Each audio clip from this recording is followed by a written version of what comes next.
is recruit class 19-1 graduation. I want to say congratulations to the newly graduate recruits, along with their family, friends, significant others, and their support group that they have. I want to make a brief statement about our new recruits, two our new recruits. I want to say welcome to the Atlanta Fire Rescue Department. You are now a member of a public service group. I want you to be humble and have some humility. And I say that to the recruits because for the next 30 years, you're going to be living with these members. And yes, 30 years. For the next 30 years of your career, 1/3 of your life is going to be spent working with these individuals. So I'm asking you to be humble and have some humility. Be humble to make sure that they are able to learn who you are and you are able to learn who they are.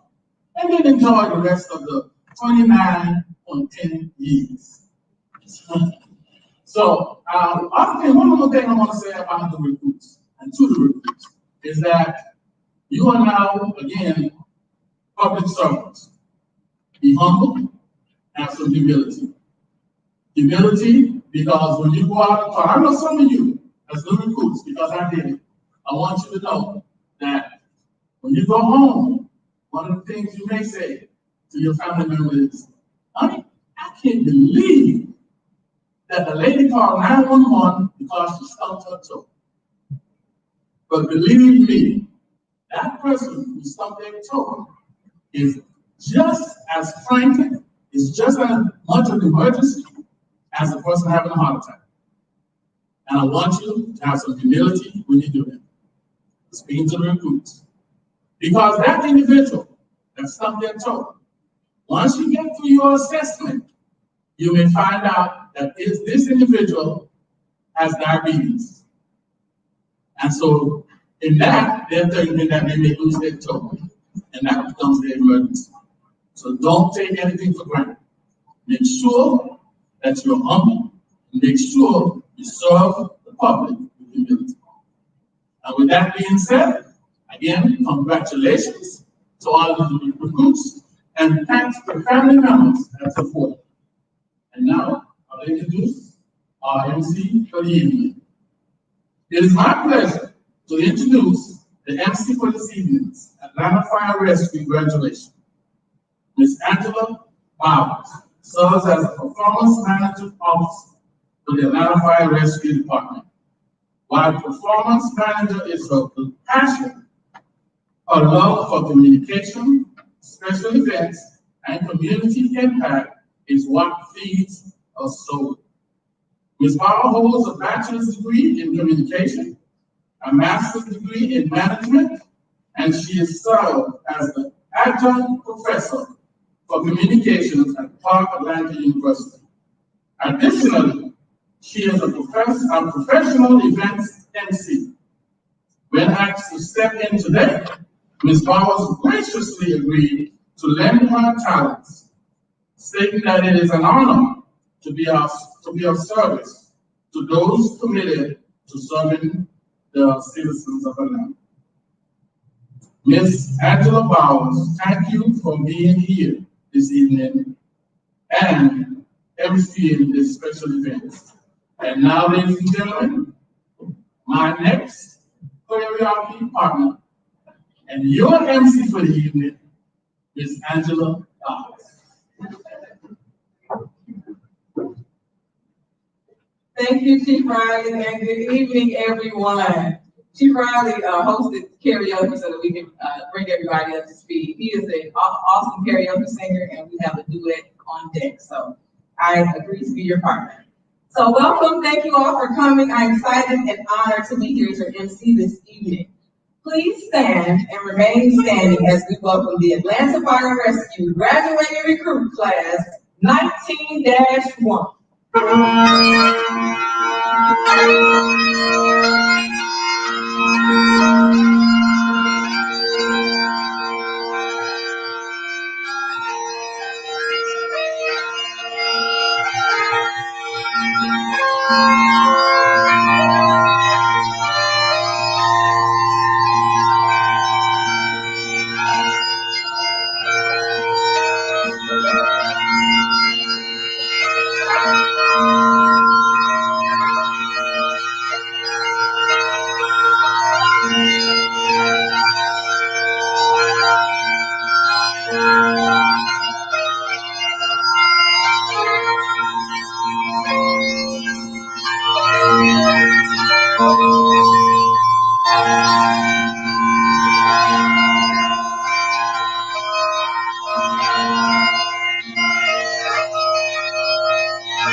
Please remain standing as the Atlanta Fire Rescue Honor Guard present the colors.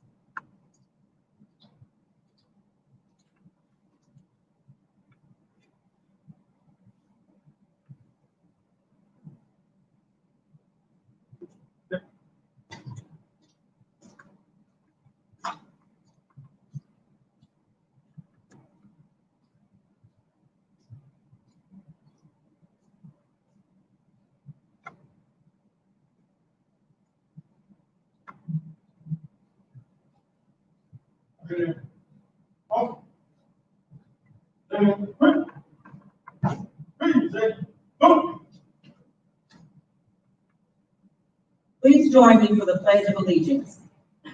I pledge allegiance to the flag of the United States of America and to the republic for which it stands, one nation, under God, indivisible, with liberty and justice for all.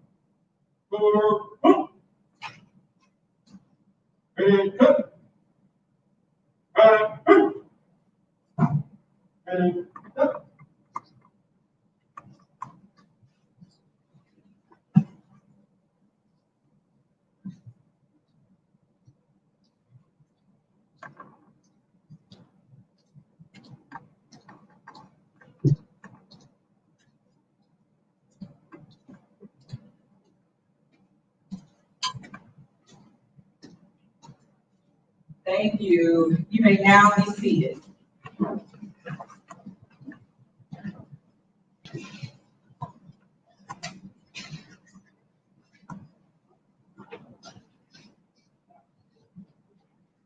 so much for being here tonight, and for those watching virtually who cannot be in attendance, we appreciate you and your recruits, soon to be Atlanta firefighters. Appreciate your support. At this time, Atlanta Fire Rescue Chaplain Roosevelt Johns will deliver tonight's invocation.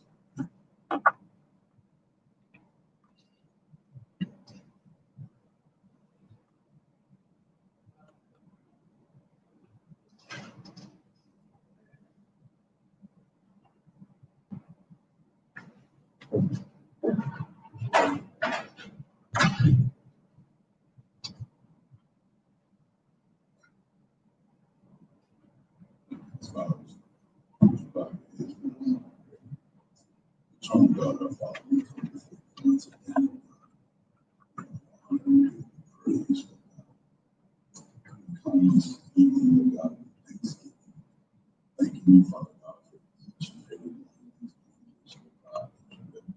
belong to us. Ask that you continue to be with them, even with families, God, as they transition into this nation. We thank you, Father God, for the patience that they can think of this experience that they've had. We thank you, Father God, for the leadership that they had guided them to this time. We thank you, Father, for the team that oversees all that takes place within the Father. Father, we just bless you tonight. We ask that you cover us right now. Bless this time. Bless this everything that takes place. We pray that everything that we do make you will take Christ in. We pray. Thank you.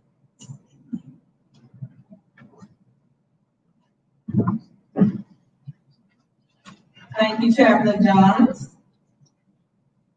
So we have a number of guests in the age of technology. We are going to utilize, I've got the thumbs up, to introduce to bring on our next guest. Please join me as we welcome Councilperson Joyce Sheperd. For years, she is dedicated to making better neighborhoods for all families throughout the city. She's a supporter and a champion for the Atlanta Fire Rescue Department. Join me in welcoming our Public Safety Committee Chairman, District 12 Council Member, Joyce Sheperd, as she offers special remarks for the graduating class.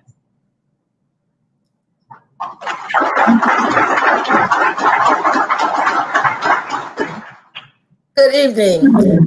I am so happy to be here to celebrate with our recruits tonight. I would tell you, Chief Slaughter and all of you all who I work with on a regular basis, I'm excited that we will have another crew of firefighters out working in our communities. I've been on council for 16 years, and from the time I've been on council, I've continuously actively worked with the fire department, the fire academy is in my community, as well as 3 fire stations are in my community. I visit them as much as I can. I love working with the fire department and what they do.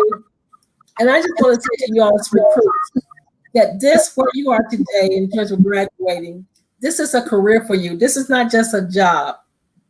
In my mind, in my opinion, once you become a firefighter, you will always be a firefighter. This is a career. This is your career.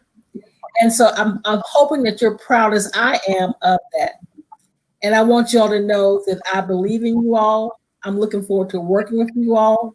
I call on the fire department on a regular basis for a lot of different things. Last week, I was talking to Chief Slaughter at least 2 or 3 times last week in terms of when the storm was out and power and trees down and my seniors who need help. And I love what y'all do in terms of the fire department working with the community. So recruits, get ready for a great career, a great life. The city of Atlanta would treat you well. I'm proud of you, and I represent my council members to say that welcome to our city, and we look forward to working with you. I look forward to meeting you all and have a great graduation. Thank you so much.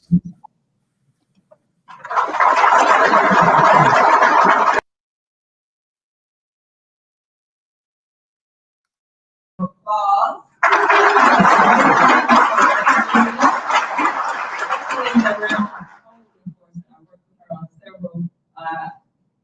events, where she has been just a soldier out there to make sure that our everything is up to code and our communities are safe. So thank you, Councilmember Sheperd. Next, we will have our special guest. Okay. Our next guest is an advocate for Atlanta Fire's Rescue Department, the Atlanta Fire Rescue Department. He supports AFRD and Fire Chief Slaughter as the Chief Operating Officer for the City of Atlanta. We're honored to have him here tonight as our special guest, so please help me welcome the COO for the City of Atlanta, Mr. John King.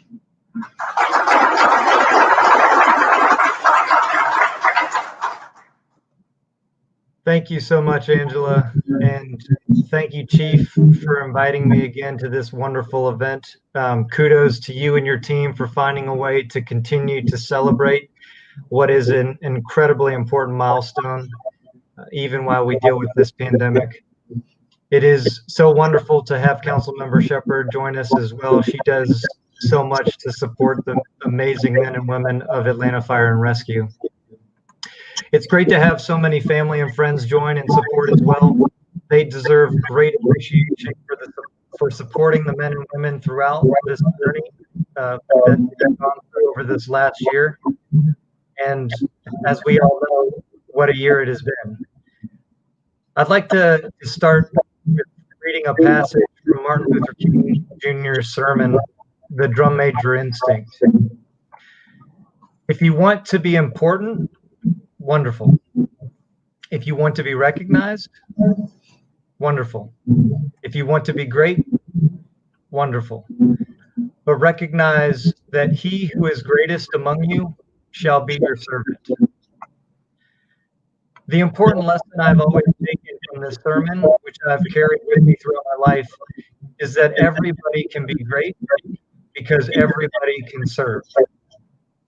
You all are now public servants. You are firefighters.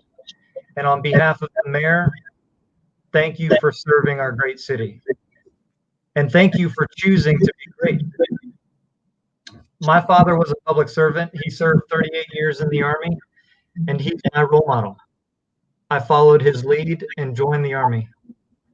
I know many of you are here because someone in your family served. We all have role models. And now, you are the role model to your sons, your daughters, your nieces, nephews, or a child in the neighborhood that you live and serve.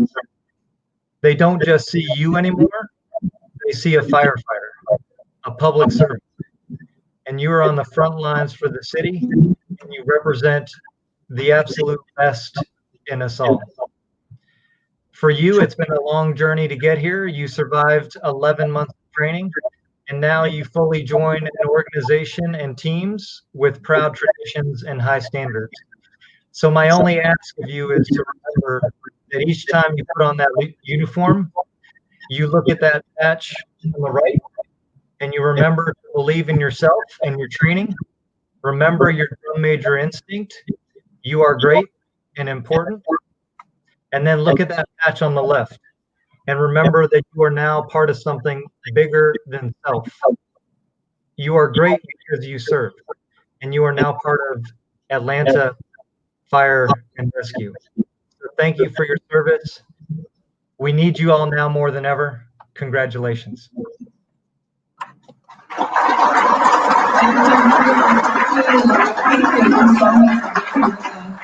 Our recruits, they are all masked up, so they can be challenged to move talking to them, but can't hear. So thank you for being here and sharing those words with us. So we're sitting in a place right on the west side of Atlanta. Now, I am a daughter of the west side. Grew up right here on Joseph E. Boone, which was Simpson Road at the time. And so it's very special for me to be here, to be able to celebrate tonight, just as a step in. Typically, this role has been handled by the Atlanta Fire Rescue Foundation. They do so much for us. So Shirley Ann Smith could not be here tonight. So Shirley Ann, if you're watching, just know that I know I have big shoes to fill, but I'm gonna do my best. And I just appreciate the opportunity and so much and everything that you all do in support of Atlanta Fire Rescue. So right now we're at the City of Refuge, and it is a place that provides services for those in need throughout the city. as a daughter of the West Side who has received services growing up and a graduate of Parkland University, going up and down the street, I know that there are people in need, and I'm just so thankful that they chose this location to provide the much needed services for the citizens of Atlanta. So if you could just give the City of Refuge a round of applause.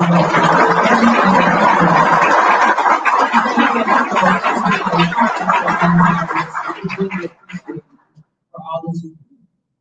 All right, next up we have the second in command that will bring greetings, our first Deputy Chief, Byron Kennedy, Doc Kennedy, and he's going to bring special remarks to the graduating class. Come on, Kennedy.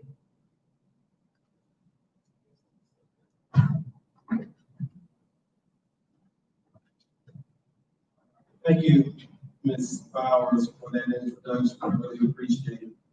Well, greetings to our viewers and greetings to 19-1. How are y'all doing today? All right, good stuff, good stuff. Make sure we're here. All right, listen to this. Believe it or not, when I was standing outside earlier, just before the program began, I started thinking about tonight has to be exciting for each of you because you're thinking about, okay, what station am I going to? And I know you're looking at the helmets on the tables and saying, I wonder if that's going to be my station. I remember almost 3 decades ago, right about 28, a little over 28 years ago. So now for me, when I was looking at a similar situation, wondering, okay, what station am I going to? So it's an exciting time for you. Over the years, I've had an opportunity to go to several stations. Work at several stations. My first station was on one of these stations I started with. But that first station was a great station. We had a lot of fire, we had a lot of medical calls, and we had a lot of public. But later on throughout my career, I went to several other stations. One station stuck with me the most, and that was my visit over at station number 7. I was assigned to station 7 as a captain, and all of us who are familiar with station 7, we appreciatively refer to station 7 as the what? The Rock. Now, I don't really know why they call it the Rock, but I can think of a few good reasons. One of the reasons is that back then, and possibly now somewhat, but back then, if you were at the Rock, you didn't sleep. You didn't sleep a whole lot. So life could be hard at the Rock. So maybe that's where they got it out of. But the point is, it brings me to this story that someone shared it with me many years ago now, and I've forgotten most of it, so I'll edit and remix it so y'all know the story, don't say anything. But it was this little kid one day. This little kid was outside playing and he found a rock. And when he picked up that rock, it was something about that rock that was a little special to him. So he ran in the house really fast. He ran in the house and showed his father. He said, Father, well, I'm not really sure how he talked. He said, Dad, I found a rock. And I like this rock. This is my twin rock. Now his dad, of course, was super supportive. So he said, yeah, the rock the head is shaped just like your head. You know. He went on and he said, I just love this rock so much and I just don't know what it's worth though. What do you think it's worth? What is the value of this rock? And the father said, here's what I want you to do. I want you to take that rock down to the marketplace. And I want you to place a for sale sign on that rock. And when someone comes up to you and say, how much do you want for that rock? You just hold up 2 fingers and don't say a word. And the son looked, he said, well, okay. So he made him a little sign and he wrote for sale on the sign. And he ran down towards the marketplace. And just before getting to the marketplace, he stopped at the corner. He said, I don't even have to go all the way to the marketplace. I can stop on this street corner and do the same thing. So he stopped on the street corner and did this. He was holding up the for sale sign and his rock. And all of a sudden, a young lady came up to me and said to him and said, well, it wasn't me. Came up to the young man and said, how much is that rock? And the little boy held up 2 fingers. She said, and I'll take it. So the little boy snatched the sign and he ran back to the house and he told his father, he said, Father, there's a lady on the street corner who wants to buy my rock for 2 cents. He said, son, go to the marketplace and sell your rock. He ran back to the marketplace. Went straight there this time. He went straight to the marketplace, got to the marketplace, and all of a sudden, he made a sign, held the rock up high, and a man came up to him, and he said, young man, how much is that rock? I really like it. I promise you there's more to this at the end. But he said, I really like that rock. How much is it? And the little kid followed his dad's direction, and he said,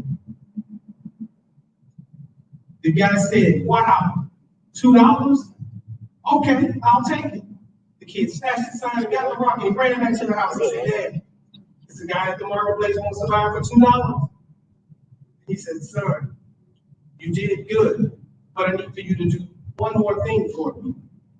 This time I want you to go down the street to the museum. There's a museum right down the street. And I want you to do the same thing. And of course the kid did. He got there, held the sign up within minutes. A guy in a nice business attire walked up to him and said, sir, how much is that rock? And the kid said, and all of a sudden the guy said, wow, $200, I'll take it. The kid snatched the sign and ran back and the kid snatched the sign and ran back and he said, Dad, the guy at the museum in the nice fancy suit, he offered me $200 for my rock. His father said, well, son, I got one more task for you. Go down to the local jewelry store. And in that jewelry store, I want you to find the owner. And I want you to see what the owner will offer you for that rock of yours. So he went down to that fine jewelry store. It was actually a stone maker, a gem maker, however that works out. But he got down to the store, he asked for the owner. The owner came up and he said, and he sat the rock on the table and the sign. The owner of the jewelry store, he said, wow, that is a beautiful rock. In fact, it's one of the rarest minerals found on planet Earth. How much do you want for it? And the kid looked at him and he said, and of course, to his surprise, the gem maker or the gems, whatever, the jeweler ended up saying, $200,000? I'll take it because I gotta have it. Of course, the kid grabbed his rock, grabbed his sign, ran back to the house, told his dad, Dad, was I supposed to sell my rock because I didn't sell it? And he said, son, you learned a valuable lesson today about putting yourself in an environment where people value you. If you put yourself on the street corner, you're going to be worth that 2 cents.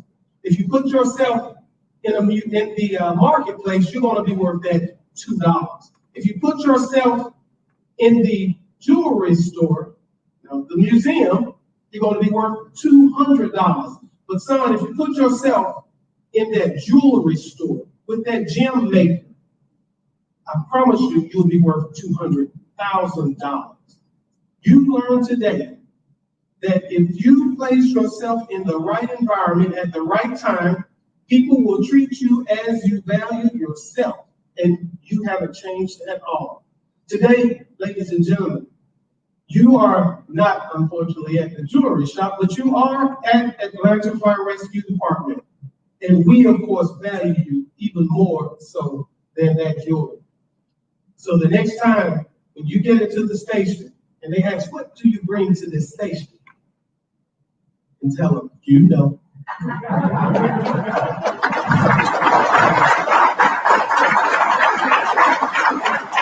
Thank you, Chief Kennedy, for your infinite wisdom.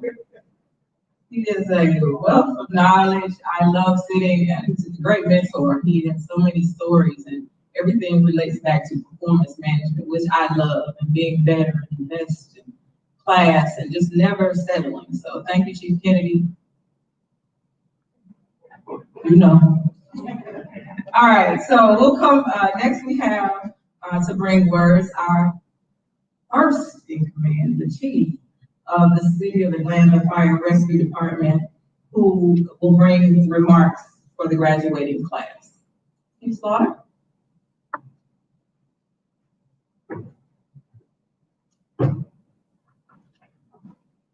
Good evening, AFRD family. 19-1, how you all feel? Right. Good evening, family and friends who may be joining us virtually. I want to take an opportunity to thank Council President or also Councilmember Sheperd for joining us tonight, as well as CEO John King. I learned very early as a fire chief, you will get absolutely nothing done without the external support of the administration, as well as the legislative body. So I don't take it for granted that I've received their support, really going on 3 years now as fire chief. 19-1, today is your day. Very special day. How do you feel? One more time. Outstanding. Stand up so I can see you and acknowledge you before I get started. Let's give them a round of applause.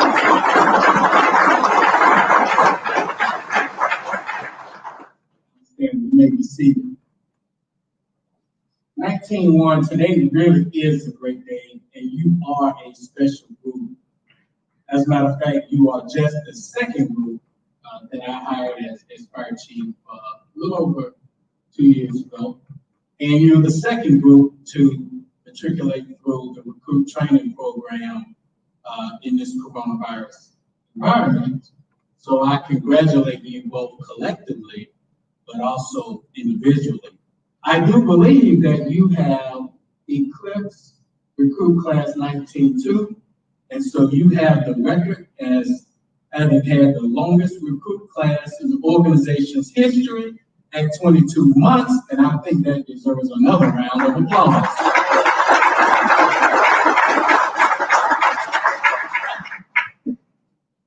You've overcome a lot of professional as well as personal challenges. I'm being told that 2 of you became parents while you were going through the recruit class. I'm also being told that 1 of you became our first member actually born in the 2000s.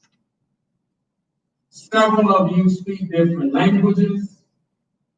6 countries are represented in this class, and 4 branches of the U.S. military represented in this class. So you are indeed a unique group of individuals. There's an old African proverb that says, if you see a turtle sitting on a fence post, rest assured he did not get there alone. So 19-1, you have had a lot of support from family and friends over the last 22 months to get you here tonight. So I would just like for you one more time to stand and just acknowledge your family and friends that I'm sure are viewing this ceremony tonight. Let's give them a round of applause.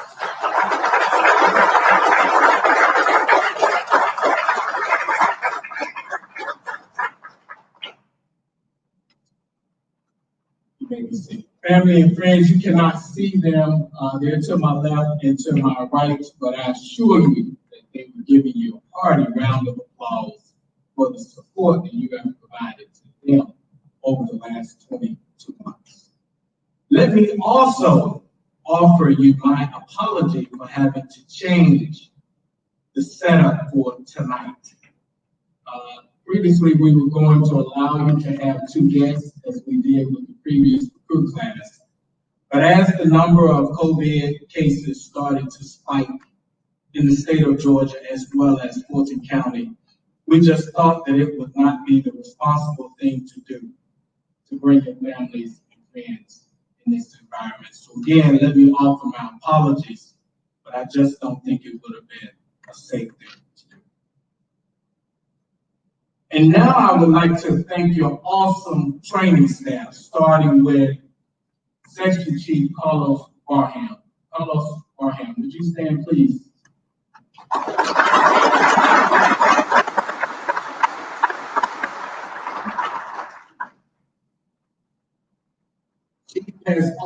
He and his staff have also risen to the occasion. And his motto is adapt and overcome. And that's absolutely what he has done with this recruit class.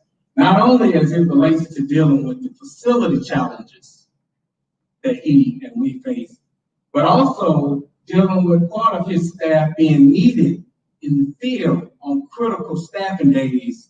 We actually had to reallocate part of his staff. And for that, I thank you, Chief Barham, as well as your staff. Thank you all very much. 19-1, you have joined the family.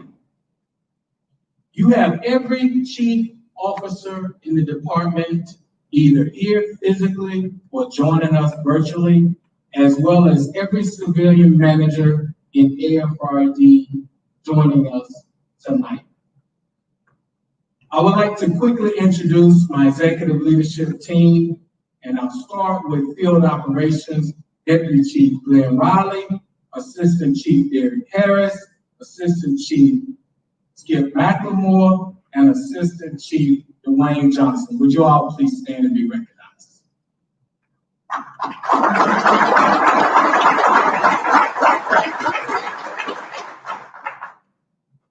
And then I would like to recognize our Deputy Chief of Fiscal and Administration, Mrs. Deputy Chief Ingrid Dixon. Would you please stand, Chief?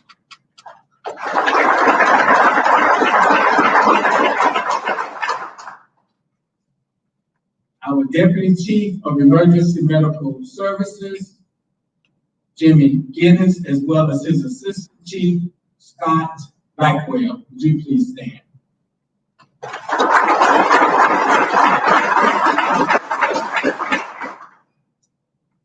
Deputy Chief of Technical Services, Deputy Chief Rod Smith, as well as our Fire Marshal, Assistant Chief Alan Burton, and not here with us tonight, Assistant Chief Richard Hurd. Would you please stand?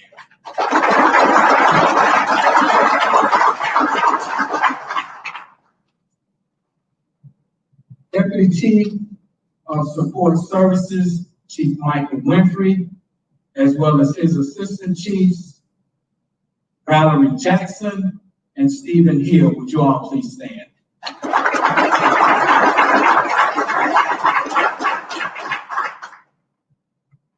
And you've already met the tenacious and the loquacious second in command, First Deputy Chief Byron Kennedy. Would you please stand?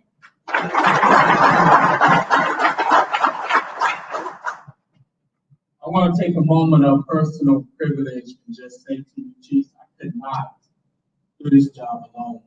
And I don't want to miss this opportunity. I'm sorry, I missed something. Let me back up. Let me acknowledge a very critical division of labor. That's the Aviation Division of Labor, Deputy Chief Antonio Webb, as well as his Assistant Chief Joe Lambrundis. Would you please stand?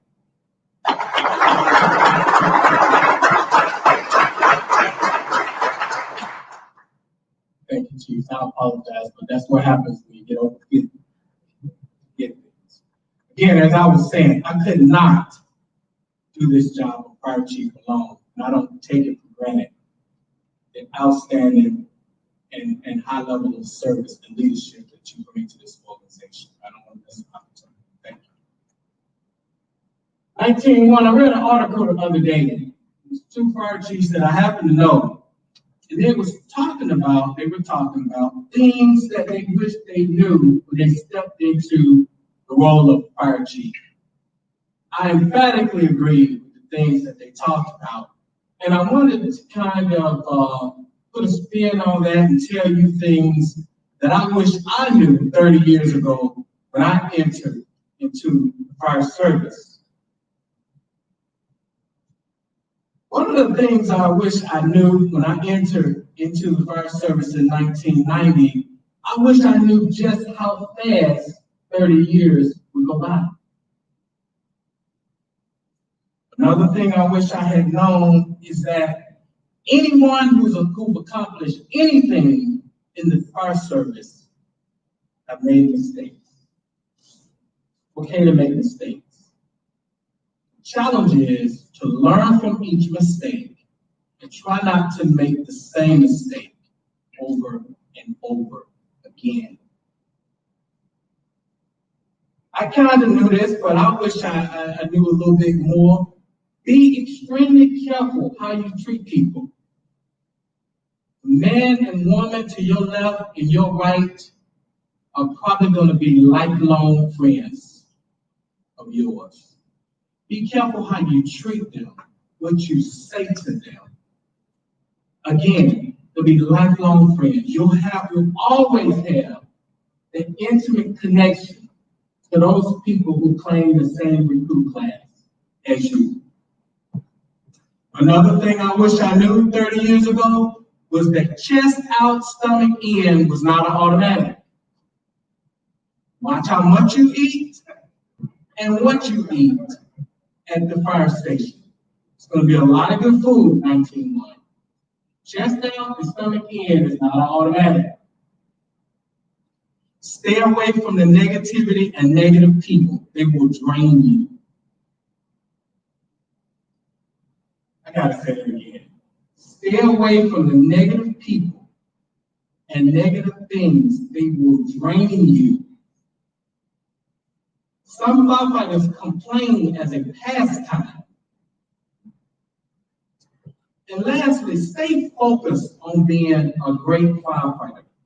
Like social media, don't believe everything you hear at the fire, at the kitchen table. Those are things that I really, really wish I knew 30 years ago coming into the business.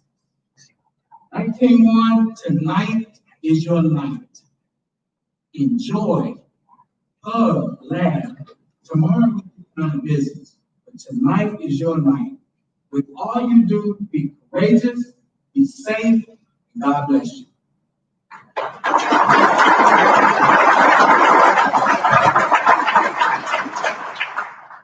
Thank you so much, Chief Slaughter. He is always just so inspiring. Give another round of applause for our fighters. All of those things. And he has 30 years of service and still is looking like he can go a little bit longer. He's threatening. But thank you, Chief Slaughter, for your leadership. Tomorrow we celebrate Veterans Day. So for the city, it's a good thing, we'll be off in celebration of all of our veterans.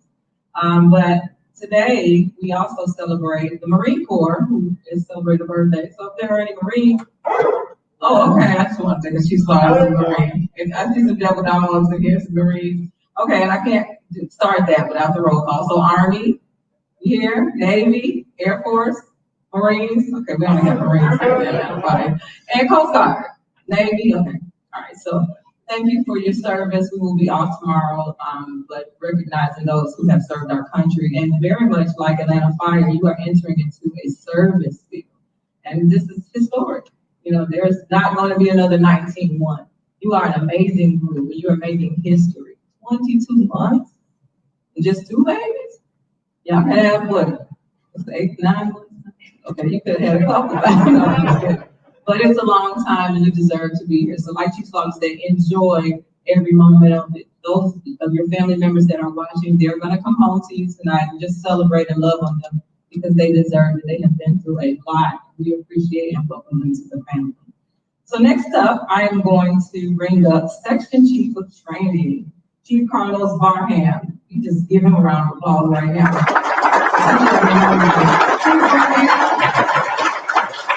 He is passionate. He is responsible for all the training within the organization to include firefighter and EMS recertification, professional development, driver's training, and yes, our recruit basic training. He will now introduce the recruitment training staff and give his remarks to the graduating class. Joining, he already see first in fire, code for the Marines, he's already here. So please join me as I welcome Section Chief Carlos Barham.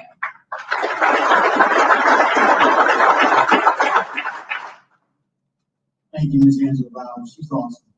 I would like to take this opportunity to give her a round of applause for stepping up.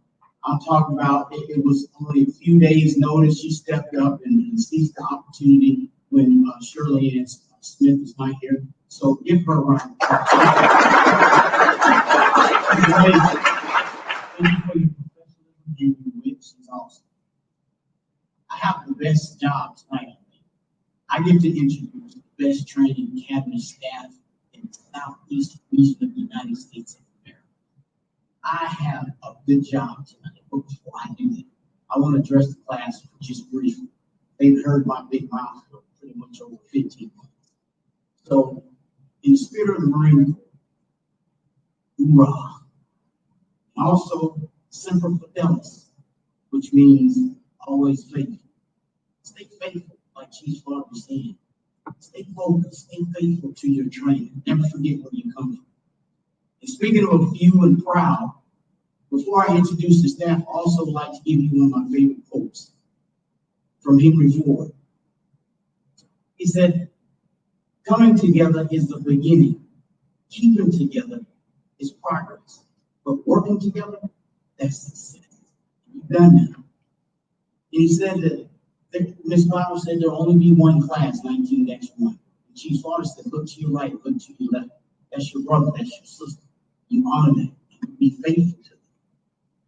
So, with that being said, speaking of faithfulness and few and proud, being Marine Corps birthday, 245 years, I would like to introduce a few faithful individuals. And I'll start with our training academy staff. Oh, the recruitment team first.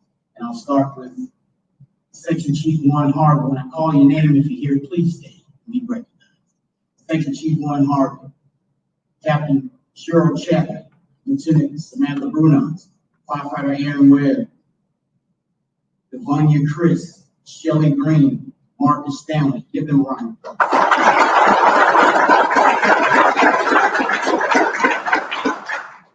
And then our amazing training academy staff, if you guys are present, please stand and be recognized. Even if you're at home, stand and be recognized at home.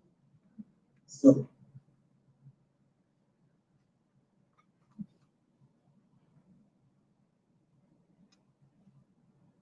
Captain Chris Grimaldi, Captain Truman Odom, Captain Kerry Richardson, Lieutenant Chris Collier, Lieutenant Robert Gray, Lieutenant Jason Hogan, Sergeant X Hines, Instructor Danny Wise, EMS Instructor Laverne Harden, and she's amazing, Captain Terrence McGowan, Captain Michael McLaughlin, Lieutenant Tamaris Jones, Lieutenant Sharonda Clark, Lieutenant Rusty Glenn, Lieutenant Christopher Steinman, Sergeant Eddie McDuffie, he's amazing. That's why the recruits are looking so sharp today. Instructor Mark Hatala, Instructor Tristan McEwen, our recent EMS instructor. Officer Development Program Instructor Todd Edwards. Office Administrative Services, Mr. Gasson DeQuat. And this, she's one of our senior leaders. She keeps everybody in check. She's the glue that keeps the training academy staff together. Miss Valencia White. So, not last but least, our graduation planning team. You may be seeing training academy staff.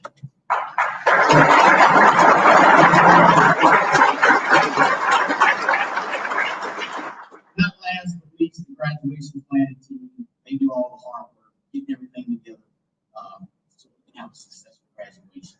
Miss Angela Pedraza, Miss Shirley Ann Smith, Miss Angie Bowers, Miss Ebony Henderson, Chief Valerie Jackson, Chief Royce Turner, Chief Bobby Stewart, Captain Danger Smith, Miss Claudia Nash, she's working out front right now, making sure we have food to eat when we're finished. Miss KP Haley, Mr. Anthony Talbert, Mr. Ezra Bisman, who's taking care of our IT and streaming. And then last but not least, Miss Belinda Malone. Thank you so much.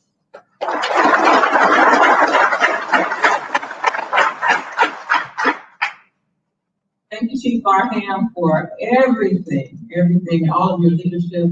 And I just wanted to acknowledge Section Chief Harvey again. He is over background and recruitment. These are the people, Chief Harvey and his group, they're the people that this group met when they walked through the door. They turned those applications in, and Chief Harvey ushered you all into the department and handed you off to training. So it's such a team effort.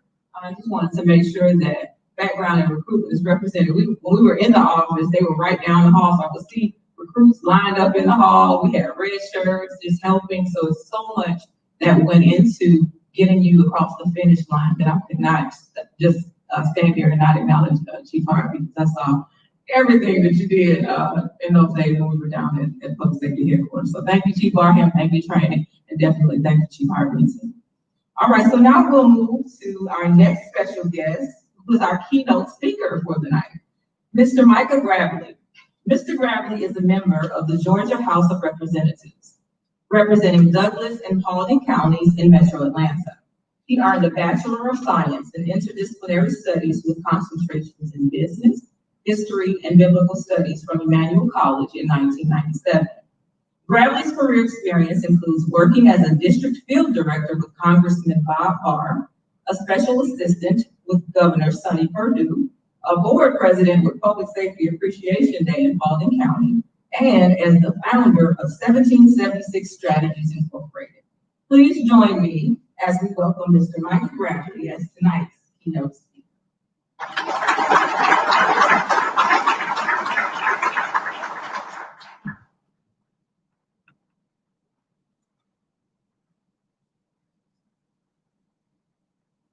Good evening. Thank you for the honor of allowing me to stand in the midst of heroes. Some firefighters say, well, don't call me a hero. I'm just an ordinary citizen like you. But you are not here by chance. It's not an accident that you sit in this chair tonight. You've been called for a purpose. Purpose is to save lives. You will put your own life on the line, and you will put your own life in danger. You will see people broken in their worst day ever. You will rejoice with them. You will hold them while they are in fear. You will fight alongside your brothers and sisters while everybody else runs to safety. You will run into the middle of the fear, the horror, the incident, the event. It's called an uncontrolled environment. And so I consider you a hero because you have chosen to answer that call. So I want to thank you for allowing me to be with you tonight on this very, very special occasion. Because after tonight, you will be City of Atlanta firefighters. I want to issue a charge to you. Some of you are familiar with the Old Testament. I want to talk to you about a charge that's found in the book of Esther, 4th chapter, 14th verse, where Mordecai looks at Esther and says, for we don't know if you've been called to the kingdom for such a time as this. I want you to say that to yourselves with me on 3. 1, 2, 3. For such a time as this. You see, each one of you in here, for the last 22 months, have been tested. You've been pushed to your limit. You've had to fight through fatigue. Some of you fight through fear, personal fears, emotional, physical, psychological tests. You've literally been tried by fire. And you have come out qualified. You see, I believe God does not call the qualified. He qualifies the called. And each one of you have answered the call tonight. And I thank you for that. The city of Atlanta thanks you for that.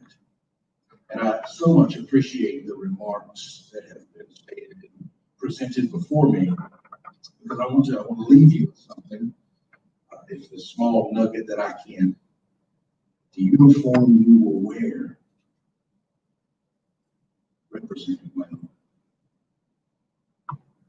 Know who you are. Know the trust and the faith and the confidence that has been placed in you. Know who you represent. You represent your brothers, your sisters. You represent the constituents of the citizens of the city. You represent the council, the board, the mayor. You represent your ranking officers. You represent your family. Because you are firefighters in the capital city of the great state of Georgia. So you represent this state as well. I'm proud of you. I have great hope for you.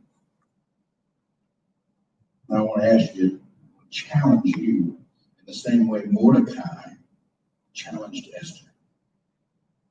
And I want to give 2 words to you as I get further down in my remarks that I want you to remember for as long as you're firefighters.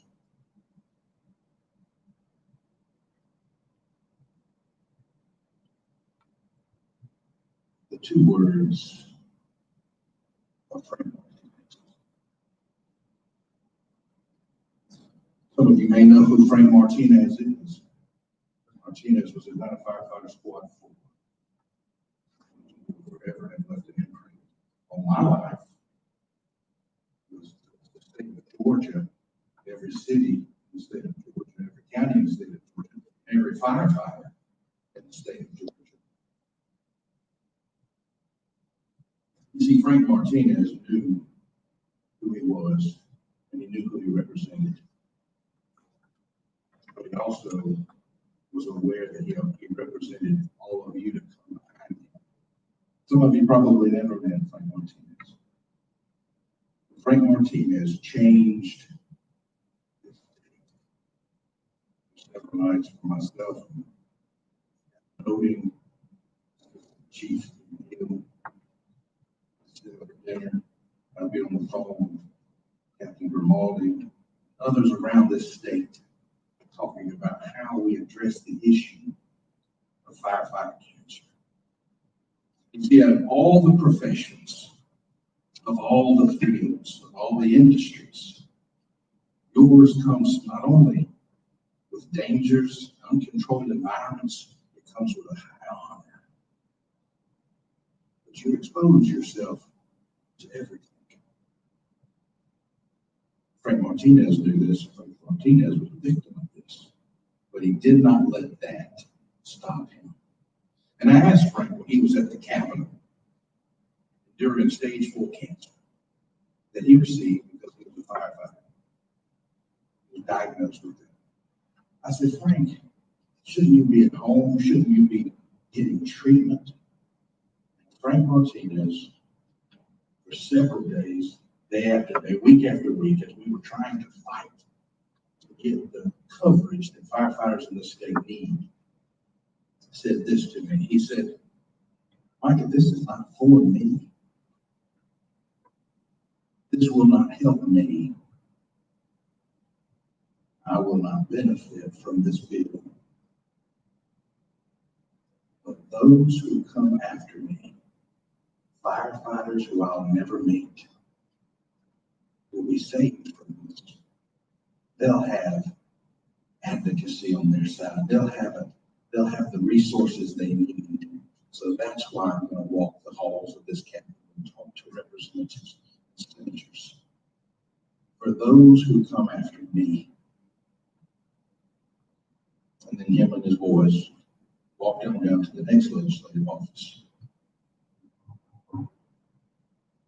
My name is Frank Martinez. I'm a firefighter with the city of Atlanta. Would you mind if I sat and talked with you about the need to give firefighters cancer coverage. And they keep going to the next one. You see, those of you sitting in this room tonight are who Frank was talking about. Frank left a legacy not only of bravery, passion, and giving himself up for others. You've committed to that. You know, I heard a quote one time, come from a family of firefighters. Some of you may or may not know. Captain Oding was my brother-in-law. Firefighter Todd Butler is my uncle. I have cousins in Smyrna Fire Department, Cobb Fire Department, Paulding County Fire Department. I seem to be the only one that's not a firefighter in my family. But God saw fit that I could be the advocate for those individuals. But I read a quote one time I thought was very fitting. It said, the bravest act a man or a woman will ever commit is to become a firefighter. I want you to remember that. And as you're out there, I want you to remember it was Chief Slaughter that said, know how you treat people. Think about how you treat people. Because you never know what they're dealing with. And I'll give you a personal story. I had left a golf tournament with my sheriff, and I'm playing all day. My third daughter, little Abby Jane, was probably a couple of months old, and my wife was at the house. I knew that after the golf tournament, probably mid-afternoon, 3:30, 4 o'clock, I was going to the house. And when I walked in, it was an uncontrolled environment because my daughter was choking on a safety pin. And my wife, I walked in the midst of my wife on the phone with 911, panicked, fear-struck, my daughter not able to breathe, choking. And I walked into this situation. I didn't know what to do. But before I could turn, before I could think, before I could say anything, a fire truck pulled into my driveway. Firefighters were dispatched to my front door immediately. They grabbed my daughter. They saved my daughter. But Abby just got the gold glove for AU softball last weekend in her division, in her league. And I have to ask myself, had it not been for a firefighter, would she even be with us today? Each of you have accepted that call, that high honor of service. Will you do it? How will you wield that sword of leadership and both servanthood? No matter what your citizen, no matter what your patient looks like, where they come from, who they vote for, who they love, whatever, your job is them. You see, firefighting transcends partisan politics. It transcends gender. It transcends every aspect of our community that creates division and chaos. Because it focuses on the one thing that is of utmost importance, and that is the life. And that is what you have chosen to do. And I, in this day, indebted to you. Thank you. Thank you. You see, Frank Martinez's efforts weren't in vain, although he never got to see the fruition of the fruits of his labor. As a matter of fact, it was overwhelmingly disappointing because Frank fought and he knocked and he knocked, and his children, his sons came with him, and that year, unanimous, overwhelming vote to support giving firefighters cancer coverage in this state passed. Both houses of the General Assembly. That's a tough task when you're thinking of measures and policy, those things that are going to direct and charge the state on how we're going to act, and the laws that are going to be placed in our code section. And we were cheering. It was a day of jubilee. got vetoed. You see, the bill was vetoed in May. Frank died, and we were at his funeral in December. That's a blow. That's a hard blow to deal with. Do we regroup? What do we do from here? All is lost. Our advocate is gone. But firefighters across this state, chiefs, lieutenants, captains, new firefighters, recruits, ascended upon the Capitol in honor and in memory of Frank Martinez. And we were able to get a better bill. We were able to get the support of the Association of County Commissioners, the Georgia Municipal Association, both houses of the General Assembly, unanimous. There was one person that voted against it, one, and they voted him out this year. So bravo to that constituency.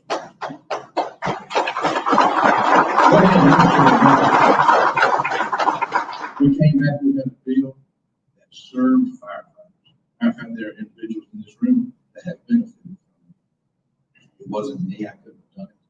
It was the work of all of you. The governor signed that bill.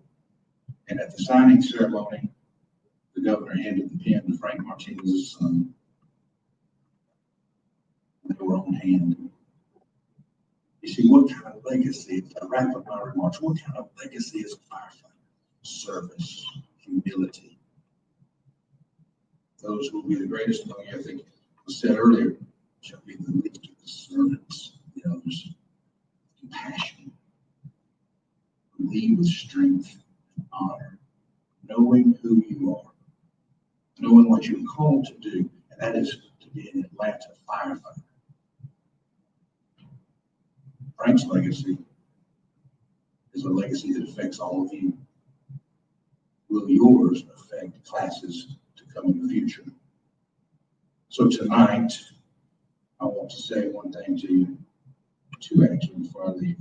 I would encourage every one of you, go out and get a small cancer policy, because you can put that on top of the Georgia state law that covers you in that time. God forbid you ever should need it. Secondly, I want to ask you, wherever you're from, wherever you live, in your community, get to know your state representative and your senator.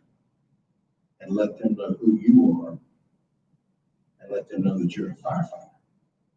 Because in the state of Georgia, there are between 35 and 37,000 firefighters in the state of Georgia under our code that defines what a firefighter is, an accredited firefighter. Of that 37,000 firefighters, 70% are volunteer firefighters. And they're an advocacy group. All together as one.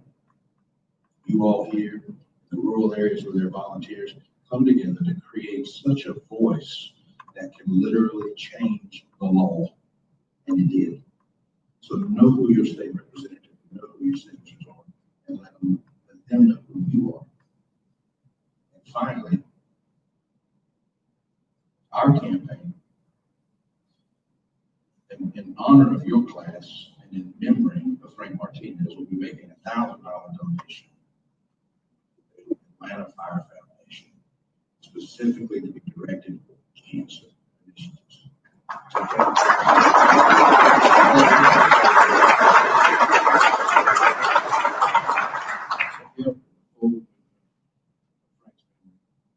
But also to you, all of you, as you endeavor to become Atlanta's finest. So know this from my family. Each of you, and I have your names here. The recruits are in here, correct? Yes. Recruit class 21901. I will be praying over you by name. I will be lifting you up to be protected as you serve others, as you serve your fellow firefighter brothers and sisters. I want to thank the leadership and the Atlanta Fire Department for giving me the honor of being here tonight. I honor to be midst of whom I consider heroes. God bless you. God bless your families. And God bless the state. Thank you so much for allowing me.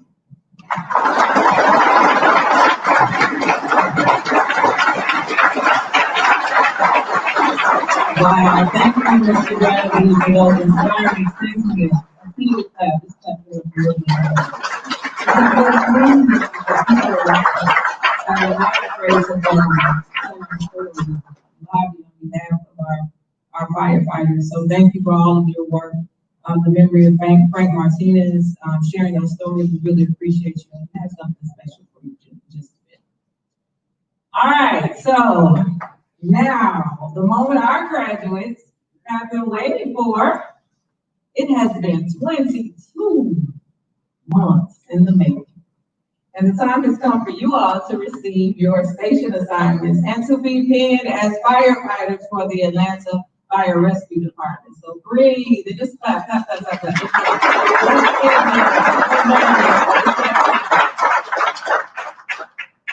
All right.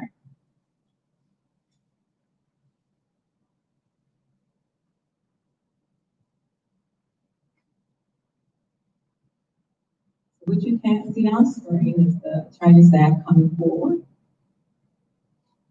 And the recruits will come.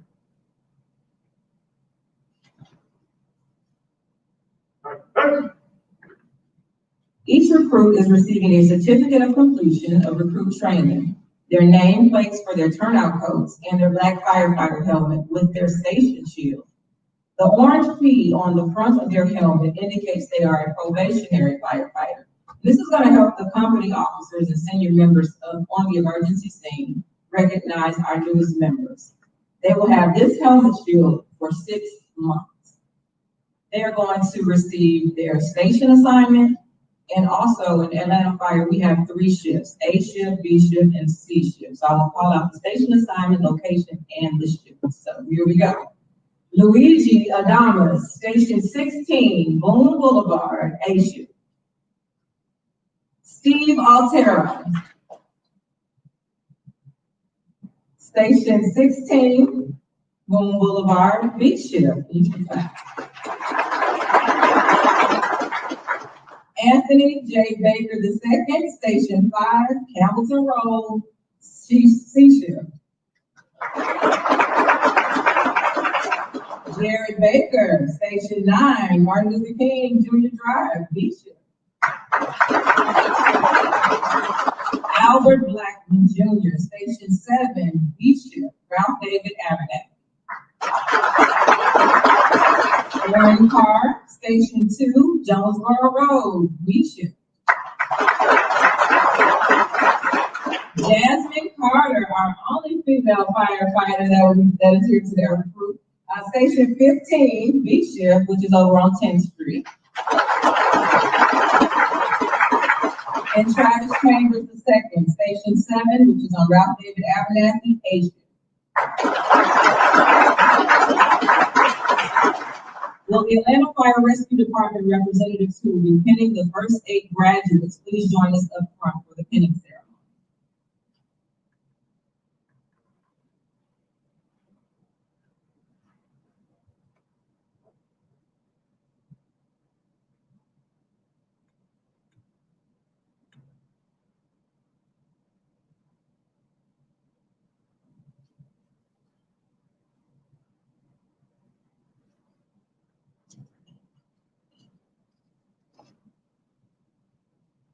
Thank you.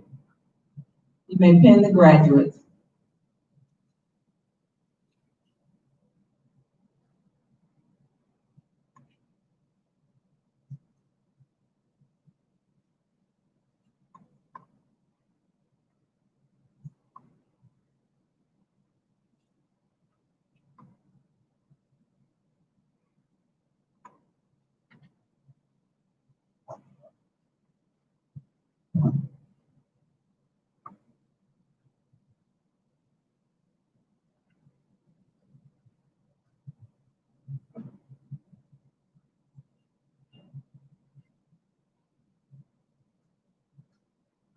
All right, and if our training team members can step aside, Bruce would like you to stay there so that your family members watching can possibly do a screenshot. I know you're doing that at home. All right, you may now return to your seats as we prepare for the next round of station assignments.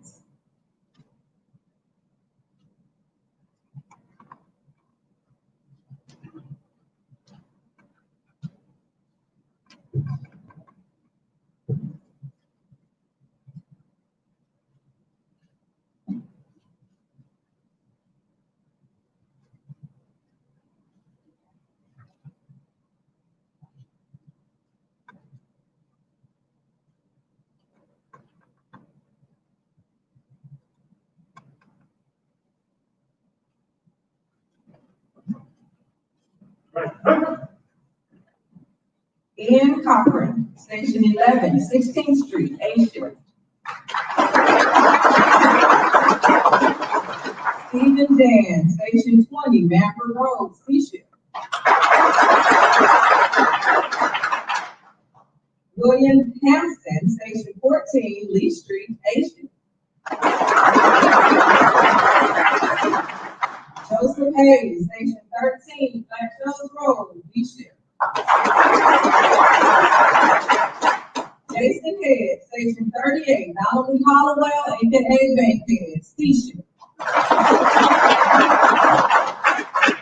Raymond Holiday, Station 26, Howard Hill Road, A shift. James House, Station 21, Roswell Road, C shift. And Kyle Johnson, Station 10, over on Boulevard, A shift.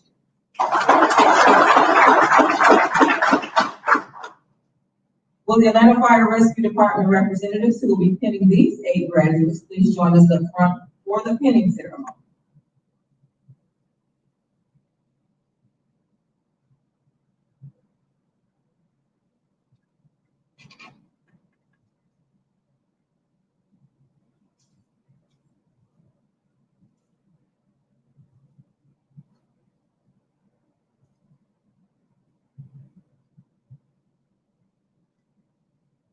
All right, you may now pin the graduate.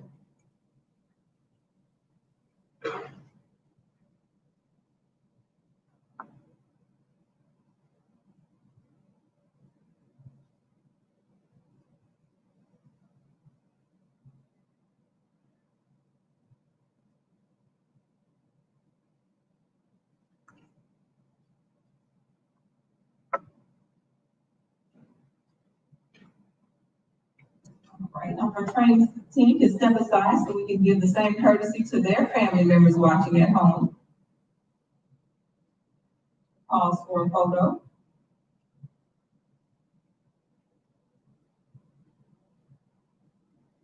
All right, please make your way back to your seats as we prepare for the next round of station assignments. Give them a round of applause.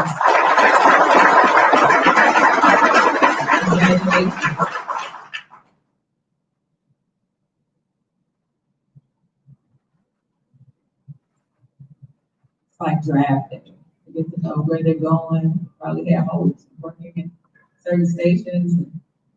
Stations are watching at home now to see who's coming. Looking forward to helping you all get to the next level in your career.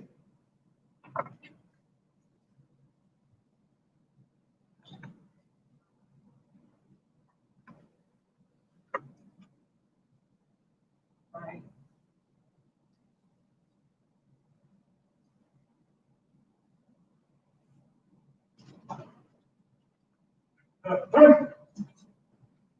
Malcolm Johnson, Station 21, B shift, Roswell Road. Eric Jones, Station 13, Flat Shoals Road, A shift. Taylor Henry, Station 20, Manford Road, B shift. Jordan Kingston, Station 29, Monroe Drive, C shift. Clayton Ledbetter, Station 22, Bishop, Hollywood Road. Siobhan Lowndes, Station 9, Martin Luther King Drive, Asia. And Raymond Marcus, Station 11, over on 16th Street, Bishop.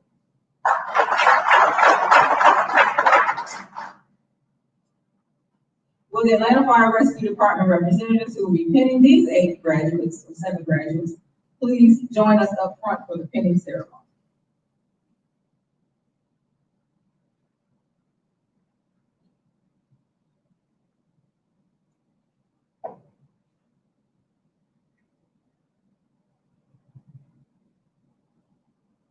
All right, you may pin the graduates.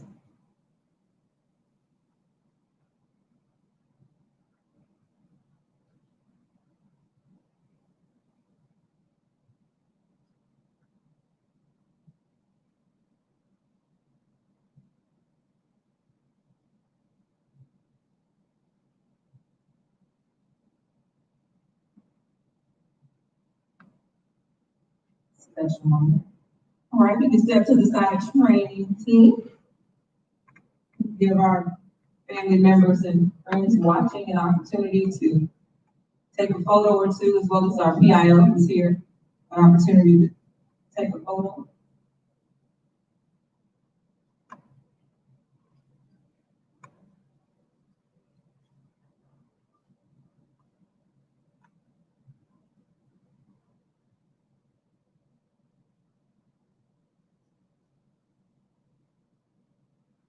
All right.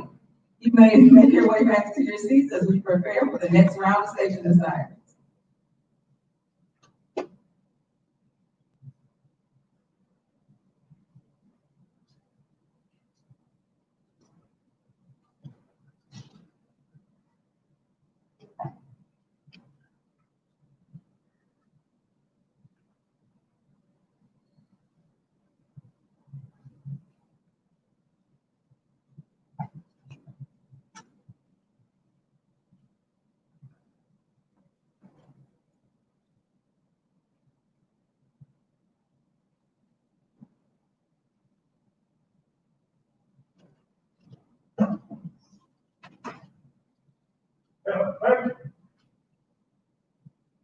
Nolan Peters, Station 6, Edgewood, C-Ship. Stanley St. Ford, Station 19, North Island, A-Ship. Robert Saunders, Station 23, Howell Mill Road, C-Ship. Blake Smiley, Station 28, Hollywood Road, C-Ship. Jared Totemeyer, Station 11, 16th Street, C-Ship. Jamal Walker, Station 28, Hollywood Road, A-Ship. And Doris Woodbury, Station 9, A-Ship, Martin Luther King Jr. Drive.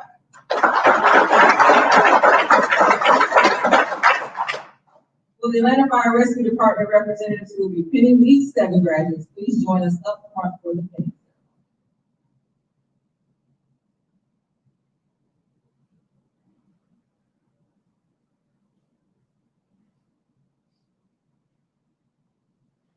You may now pin your graduates.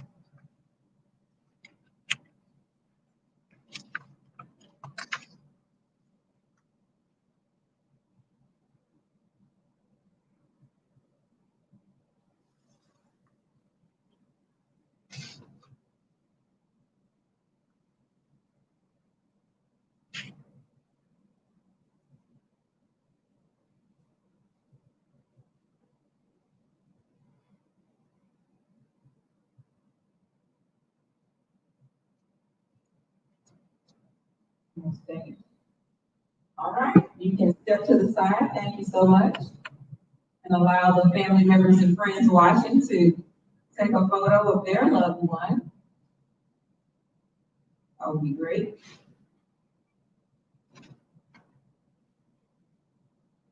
All right, you may now return to your seats. and we will move forward with the next part of our program, and those are the last 7. So let's give them all a round of applause.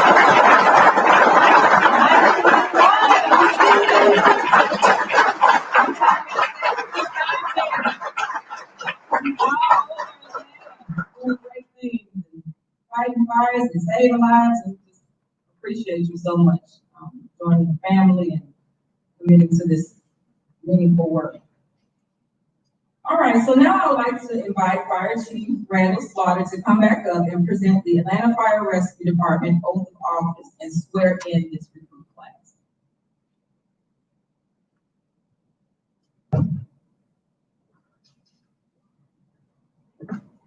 On your feet.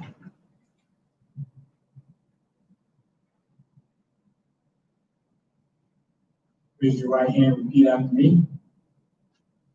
I state your name.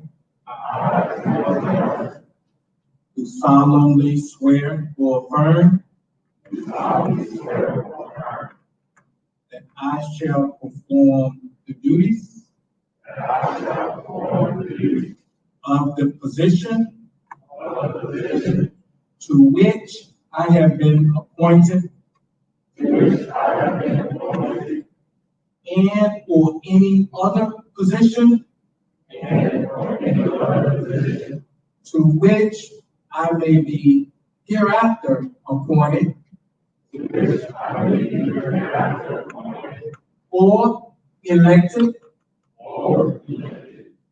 in the government of the city of Atlanta to the best of my ability. I shall abide by and be governed by the rules and regulations of the Atlanta Fire Rescue Department and such other directives and procedures issued by competent authority. I further solemnly swear and affirm I am not a member of any political party or organization that advocates anarchy, disruption, or overthrow of the government or the democratic process of the government of the United States or the state of Georgia, and will not lend my aid, my support, my advice, my counsel, nor my influence to the teachings or activity of any such political party or organization. The fire chief and senior fire official in the city of Atlanta, I now announce you sworn firefighters in the Atlanta Fire Rescue Department. Congratulations.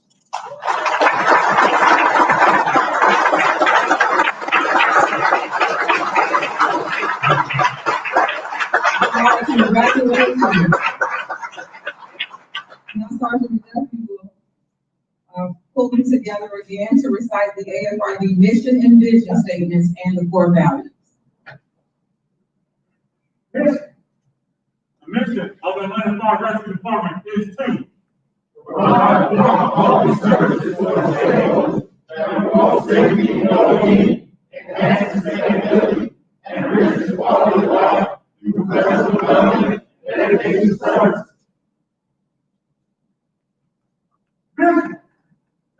of the Atlanta Fire Rescue Department is to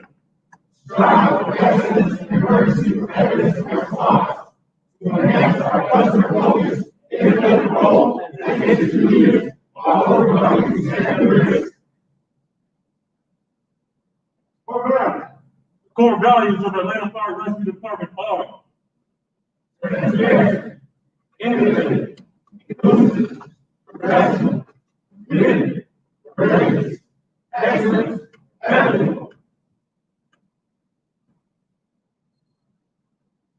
Great job. I would like to invite at this time recruit class 19-1 presidents. We have two in this class, one on the fire side and one on the EMS side. So I'd like to invite President James House and was fire and EMS President William Hampson up to deliver sentiments from the graduating class.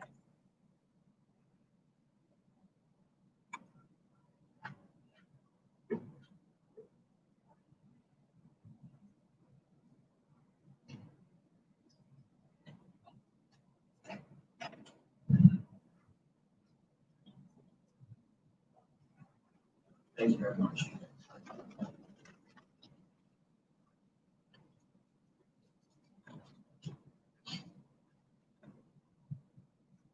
What does it mean to be a firefighter? Service, sacrifice, community, legacy, purpose. Each of us in this class and in this room have our own understanding of what it means to be a part of this organization. To me, its nature is duality, both profession and posture, attitude and occupation, disposition and duty. Most of all, however, I believe it is pride and humility. I am proud of this class, of the great deal of personal growth and overcome struggle, of the quality of character I've seen exhibited by every member. And furthermore, I am deeply humbled by the wave of support we have received in our endeavors. The incessant efforts and flexibility of training staff and executive staff, the total embrace of my family and wonderful girlfriend, my family ugly girlfriend, who's watching at home, and the unrivaled perseverance of my classmates, who, when faced with everything life could possibly throw at them, made the choice to come in every day and say, I will be better the day before. Truly, I am. We made it to the destination on a very long journey, and I find myself at once hopeful for the future and solemn to see this extraordinary group of friends part. But my spirits are lifted when I think of all the incredible things this class will go on to do. And in my heart, I know we have forged a bond which can never be broken. To my class, push yourselves. Find comfort and challenge. Be balanced and future thinking, and never stop learning. I know you will serve this community well. Service, sacrifice, community, legacy, purpose. So what does it mean to be a firefighter? Class 19-1 is about to find out. Thank you.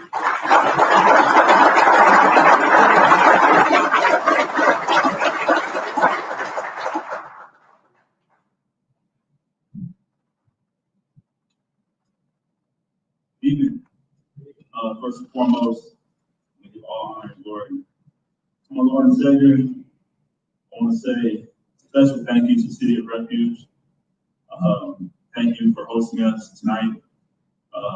Thank you to the executive staff, to our training staff, my brothers and sisters in 19-1, Kiana Myers, who couldn't be here, and loved ones that couldn't be here as well, but are watching us at home with our families. Recruit Class 19-1 will always be remembered in Atlanta Fire Rescue history. Hopefully it's for the hard work that we put in, for all the great personalities that we have, but the most obvious reason is because of our time spent in the academy. As you've heard many times tonight, 22 months. The longest time any class has spent in the academy. We've had recruits have 2 separate birthdays in the academy. Recruits have been married, babies have been born. But instead of focusing on the length of the academy, I would like to focus on our perseverance and the obstacles that we overcame to get to this point. We've come through unprecedented times, staffing changes, COVID-19, and then a couple. But Chief Barham and our training staff stayed committed to us, and for that we're forever thankful. The 30 of us have stayed focused and committed through the ups and downs, thick and thin, high rises and spaghetti drills. We've even made it through some of Sergeant McDuffie's love sessions. I say that to say this to the citizens of Atlanta and all that spend time in our city. Just as we were focused and committed to our training, we will be focused and committed to your safety and well-being. The people in this room are dedicated service to you.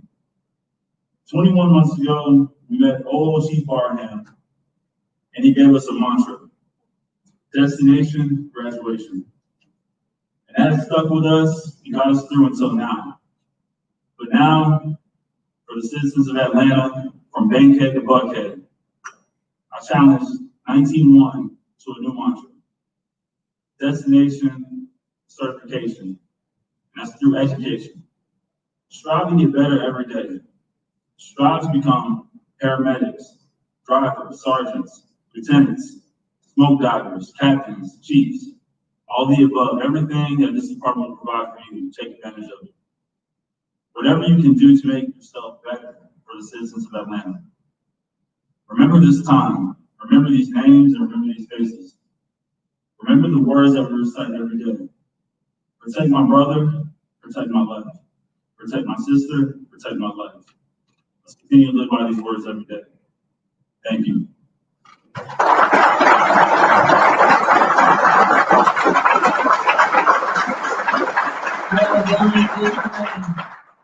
President James House and William Hampson, the leadership has been demonstrated here, and you were elected by your peers, so we know we're looking forward to more great things from both of you and from 19-1. All right, so we're moving on our program. We'll now have Section Chief Carlos Barham and Captain Michael McLaughlin provide special recognition for our keynote speaker.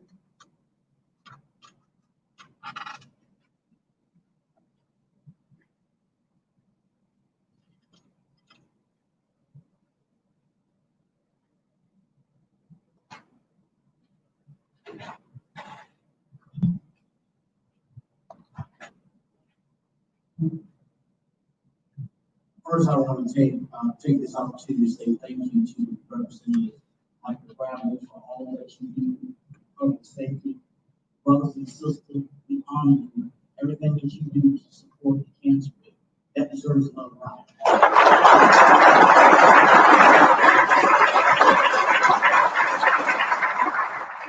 We'll take delivery to Chief Barham. I hope you don't mind. Special thanks to Miss Belinda Malone. You made this Mr. Nice coffee mug. So thank you, sir. Dear Representative Micah Gravley, on behalf of the Atlanta Fire Rescue Department, it is a great honor and privilege to recognize you as our guest speaker for AFRD Recruit Class 19-1. Thank you for accepting the opportunity to give a few words of encouragement and inspiration. Your servant leadership and commitment to public safety is unwavering.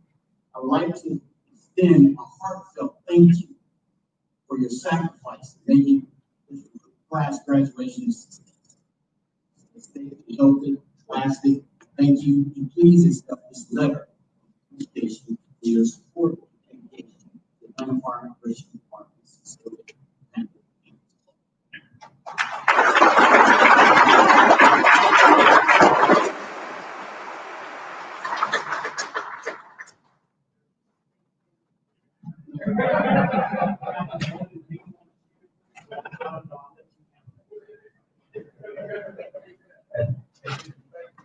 Thank you so much. Chief Barham, sometimes you have to go do what you have to do. You know, it's hard around here. You have to come up with gifts. Thank you for being the leader that you are to make sure that things are taken care of. Chief Slaughter's gonna be okay. I'm sure we can replace the state pen. All right, so next we'll have, thank you, Mr. Gravley, again. Appreciate it. Let's give him another round.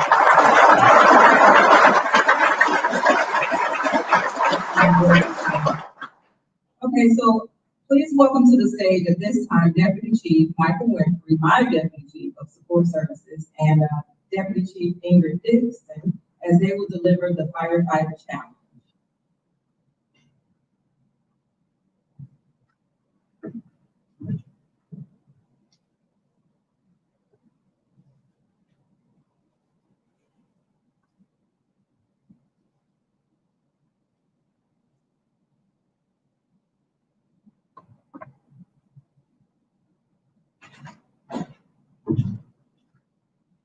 Good afternoon, everyone.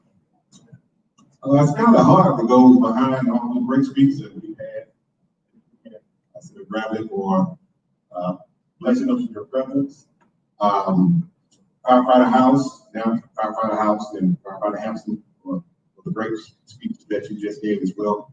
I think one of you might have gotten in my office and took my speech off my desk, so that's exactly what I was going to say. But nonetheless, here I am. Graduates, parents, other family members and friends, on this day, at this time, we're here to celebrate those that have taken the risks to pursue their goals of becoming a member of the Atlanta Fire Rescue Department. Graduates, this is your day. Be proud and celebrate.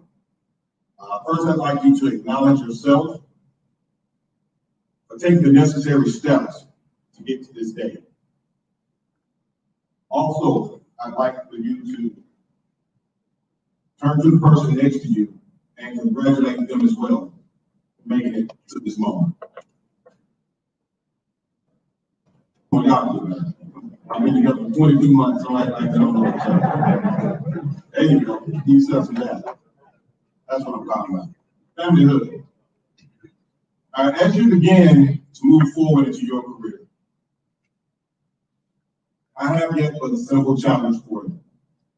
I myself am not going to give a challenge, but I've also taken part of it. So therefore, class 19-1, I challenge you to always position yourselves to move forward in your career. I challenge you to surround yourself with people that are smarter than you.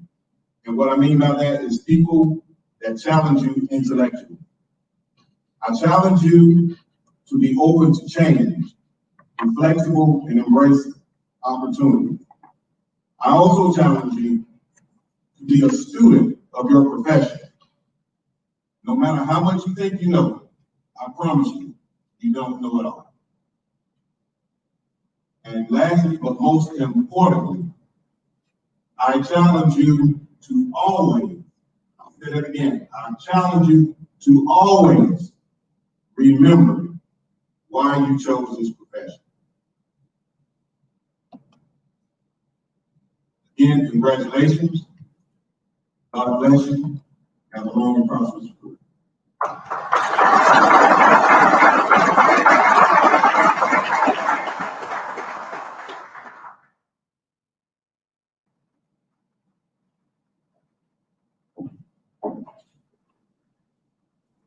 Great evening, and thank you all. You look great. I'm very proud to be standing here and speaking with you. I too have my notes going to Chief Winfrey, so bear with me. So tonight, I'm speaking to you on behalf of everyone sitting behind me, First Deputy Chief Kennedy, our fiscal administrative team, which includes Human Resources Public Safety Director, Mrs. Taylor, and her co-worker, Mrs. Winston, and our senior business managers, Ms. Shad Pickett-Harden and Ms. Patrice Locke. So one of the things that I wanted to talk to you about this evening was, one, to welcome you to the new public safety family and to the Atlanta Fire Rescue Department, and then also to talk to you about investment. And I know that's perfect, apropos for the fiscal and business manager person to stand in front of y'all and say, we're gonna talk about investments. But this investment is really about investing in yourself. It's about investing in your careers. And I purposefully call it a career because if you think about it as that, you will make those investments very naturally. So I'm deliberately challenging each of you to invest in your careers and yourselves. Like any other investment, you want to start small and incrementally, very carefully for some of the frugal people, but to do it is essential. What does that look like as a firefighter? Well, I guess you can tell I'm not sworn, and I do feel like I can still share these financial terms with you. In layman's terms, though, I believe that it looks like asking questions even when it cajoles other people to say, why is he asking so many questions? Or why is she asking so many questions? Be inquisitive. It looks like reading something a little extra, like a book, a blog, an article about fire services, leadership, management, supervision. It means using affirmative language, talking to yourself in a healthy kind of way. Talking to yourself saying, I can do this. When I'm a sergeant, I want to do this. When I'm a lieutenant, I will do this. It means getting to work a little earlier, staying committed a little longer. It means taking the initiative to identify a mentor. And if you're insatiable about your careers the way that I think you are now, it means you'll have a mentor at the start of any new position. You'll have one to fix yourself and maintain and achieve in that position. And then you'll have one that will nudge you right on out of that position to your next career move. I want to challenge each of you to accept that some investments don't yield you a return in 2 months or 2 years even. Some investments are so incremental and so small that you're actually taking baby steps. But when you look behind you, you've come a long way. I want you to be patient and trust yourself. Stay focused, re-strategize. And then finally, there will likely come a time when you get tired. And like any swimmer, you tread water. When you tread water, you can catch your breath, you can raise your head above the water itself, and you can see the horizon. You can plan your strategy to get there. There will be times when someone or you yourself will convince yourself that you cannot go further, that you shouldn't go further. You will be discouraged. No problem. Got a solution for that too. Change brokers fast and up the investment, because upping that investment and changing brokers will get you to that next career level, not job. And lastly, there may be times that you're afraid. I understand. My whole team knows that for 3 years I've been dealing with fear. They all understand what happens when you're afraid, because look at where they're sitting. And we all say to you, do it afraid. Do all of it afraid. I think we can affirm that all of Chief Barham's lessons, who I adore, just in case you needed to know that, Chief Barham's lessons have raised you to this level. You wouldn't be sitting here tonight if you didn't pass. So I challenge you to start designing and curating your careers tonight, so that when you go to your next shift, or your first shift actually, you're so ready, you're so primed for it. And my last thing that I'll leave you with, because I do not want to be in competition with my boss, who's probably just a smidge more loquacious than I wanted to say, your attitudes affect your altitudes. And I'll say it again, and I'm saying it on behalf of everyone behind me. Your attitudes affect your altitude. Okay? Many blessings. Best of luck. Be safe and be well. Thank you.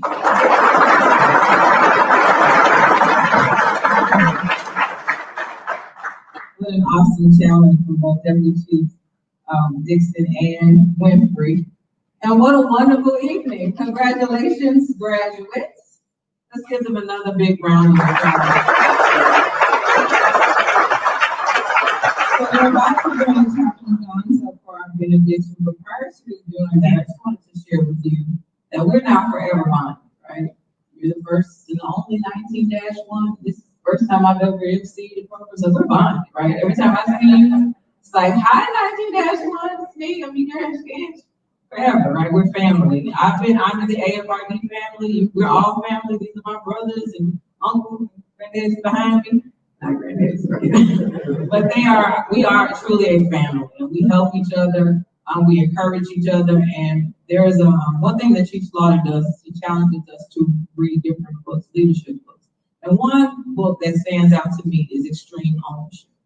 Extreme Ownership was a book about, or is a book about, just making sure that you own your spot, that you don't make excuses, and that you do the best that you can to make the organization move forward. It is all of our job to make sure that the show goes on. And that is why I stand here before you today. I could have said, I'm sorry, no, get somebody else, but the show must go on. Extreme Ownership, it is our department. If it's something that you can offer, go ahead and do it. So I humbly thank you for the opportunity to serve as your MC tonight.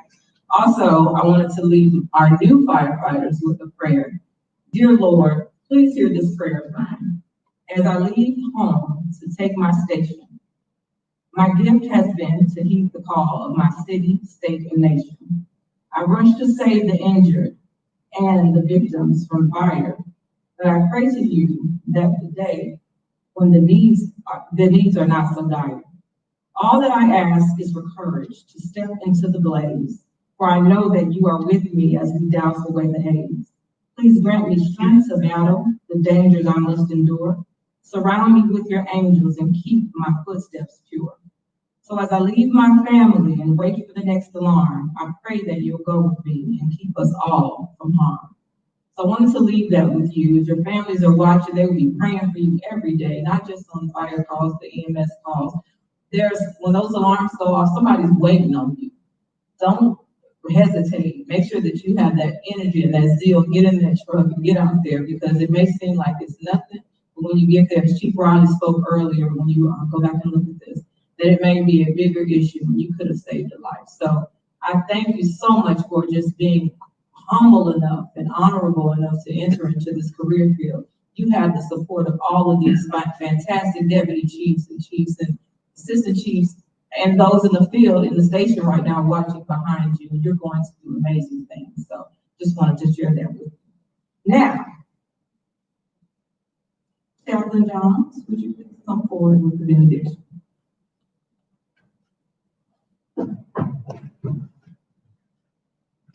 Chaplain Johns comes to the stage, I want to ask that each of you join me in applauding Ms. Angela Byron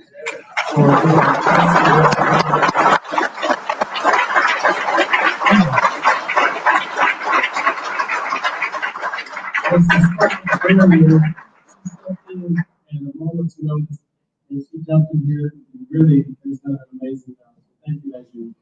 Thank you.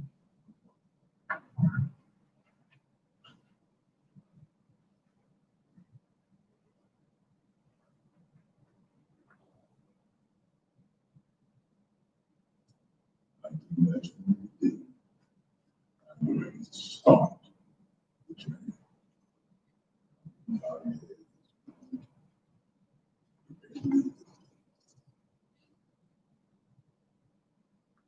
May the Lord bless you.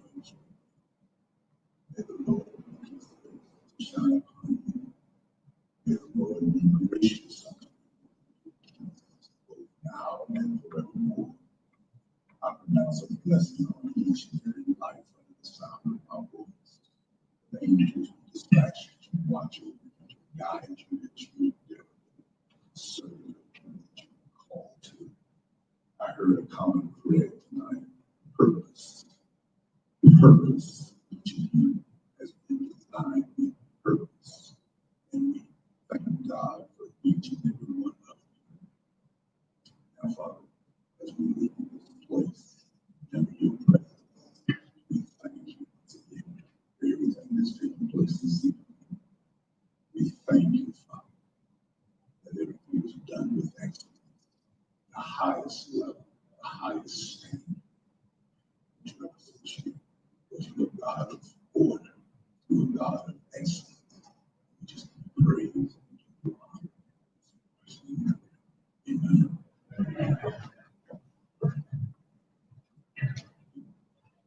Thank you, Chaplain Johns. I have one more piece of business before we leave. 19-1 has a chant that they would like to close us out with. So I'm going to call on President House to guide us as we close out. 19-1, I repeat.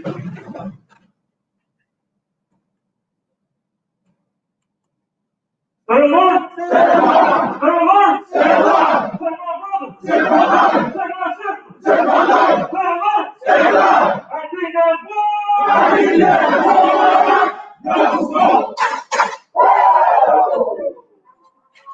Thank you for attending. Thank you for attending in person and virtually this evening. This concludes our program. Congratulations again, 19-1. I look forward to seeing each of you in the field. Have a great evening, everyone.